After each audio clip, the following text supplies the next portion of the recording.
Assalamualaikum warahmatullahi wabarakatuh. Perkenalkan, nama saya Nuril Husain Aziz. Saya dari kelompok 4 akan mempresentasikan PPT yang berjudul Berbagai Pendekatan dalam Studi Islam.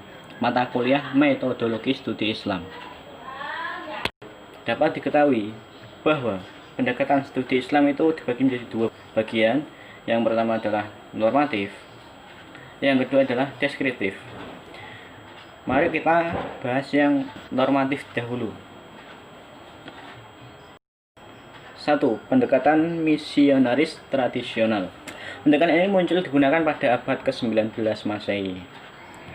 Pada saat semaraknya aktivitas misionaris di kalangan gereja dan sekte Kristen, dalam rangka merespon perkembangan pengaruh politik, ekonomi, dan militer negara Eropa di berbagai bagian Asia dan Afrika.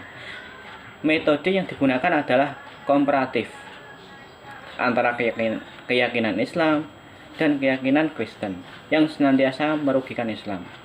Harus diakui, kontribusi pada misionaris adalah sebagai kontributor awal untuk pertumbuhan ilmu Islam. Jadi pendekatan misionaris tradisional itu sudah digunakan sangat lama, dan tujuan awalnya adalah sebagai kontributor awal untuk pertumbuhan ilmu Islam.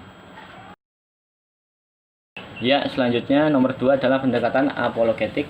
Pemikiran Muslim pada abad ke-20 adalah pendekatan apologetik. Pendekatan apologetik muncul sebagai respon umat Islam terhadap situasi modern. Dihadapkan pada situasi modern, Islam ditampilkan sebagai agama yang sesuai dengan modernitas peradaban Barat.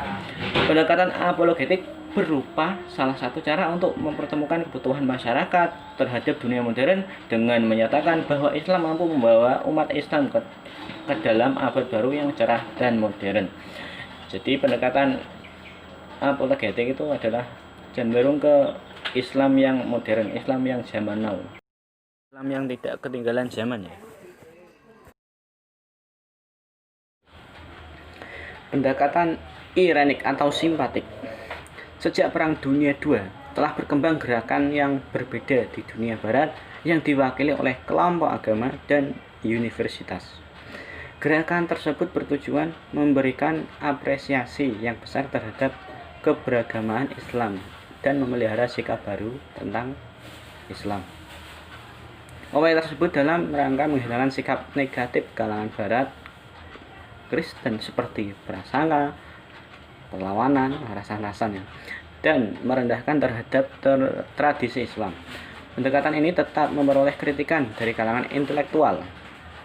Mereka menghadapi kesulitan luar biasa dalam mempererat hubungan dengan orang Islam disebabkan kecurigaan di kalangan Muslim pada masa lampau. Jadi, pendekatan ini bertujuan untuk menghilangkan sikap negatif di kalangan barat Kristen, rasan-rasan yang buruk, perlawanan, dan merendahkan terhadap tradisi Islam. Karena apa?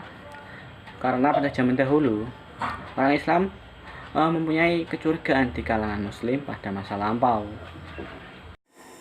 sehingga sikap curiga itulah yang menjadikan keduanya sulit untuk menyatu. Dan selanjutnya adalah B, pendekatan deskriptif.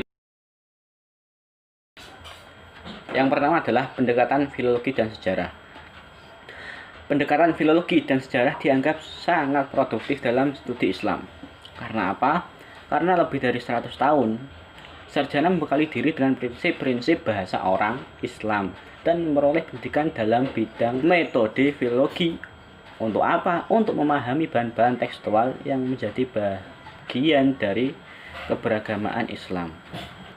Jadi pendekatan filologi ini adalah cenderung untuk kita belajar memahami prinsip-prinsip bahasa orang, dan kita memperoleh pendidikan dalam bidang metode filologi.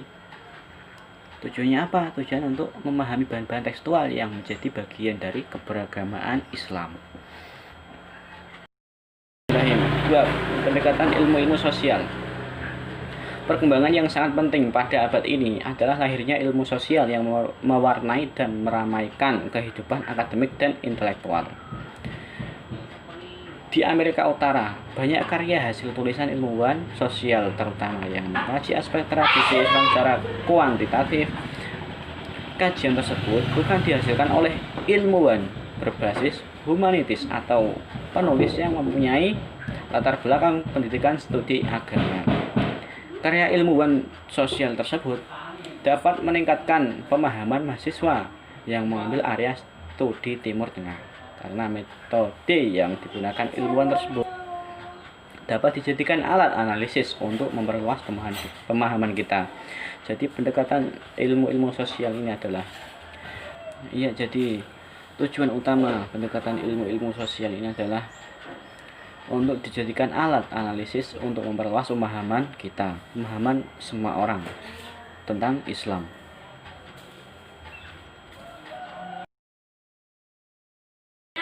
Selanjutnya adalah pendekatan fenomenologi. Di samping melalui pendekatan yang telah disebutkan, seorang dapat mencurahkan waktu dan energi untuk studi Islam dengan pendekatan atau dalam bentuk Religionswissenschaft. Mereka yang menggunakan pendekatan ini secara formal memperoleh pendidikan tradisi Eropa dalam studi agama yang lahir dalam seperempat akhir abad ke-19. Dan mereka yang berjuang keras menggunakan pendekatan ilmiah terhadap agama sebagai sebuah fenomena sejarah yang universal dan sangat penting. Di Amerika Utara, pendekatan studi seperti ini dikenal dengan sebutan sejarah agama atau perbandingan agama. Jadi pendekatan fenomenologi ini adalah pendekatan fenomena, pendekatan yang diambil dari fenomena sejarah pada abad ke-19.